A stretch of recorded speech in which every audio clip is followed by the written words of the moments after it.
এক পোলা এক মায়ের খুব ভালোবাসে, দুনিয়ায় আর কিছু চায় না মায়া ছাড়া।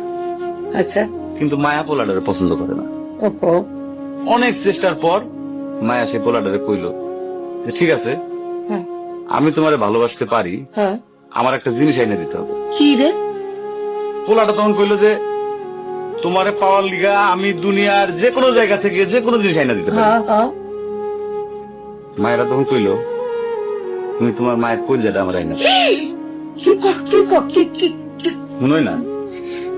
কি গল্প শোনালি দিদু? পোলা তখন দৌড়াইতে দৌড়াইতে তার মায়ের কাছে গেল, হ্যাঁ, মারে যা কইল হ্যাঁ, মা আমি একটা মায়ের ভালোবাসছি, আমি তারে ছাড়া বাঁচিনি, হ্যাঁ, কিন্তু ওই মায়া আমার একটা জিনিস নিয়ে যাইতে কইছে, সেটা হলো তোমার কলিজা। তুমি যদি তোমার কলিজাটা আমারে দাও, ওই মায়াটা কলিজাটা পাইলে আমার ভালোবাসবে। মা তখন কইল তুই আমার একমাত্র বুকের ধন, তোর সুখের জন্য আমি সবকিছু করতে পারবো।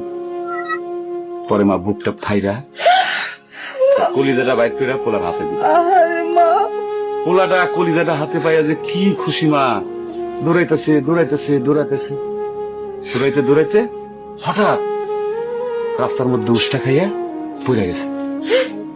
হাতের কলিজাটা হাতের থেকে সুইটা রাস্তার মধ্যে পড়ছে। তখন মায়ের কলিজাটা কইতেছে ব্যথা পাইছো বাজান? কেন? কোন মায়া যদি এইরকম কয়, সেই মায়ের আমি, আমার মনে হয় জগতের সব মায়ে একরকম না, আমি পারো না মা, আমি তোমার ছাড়া আমি থাকতে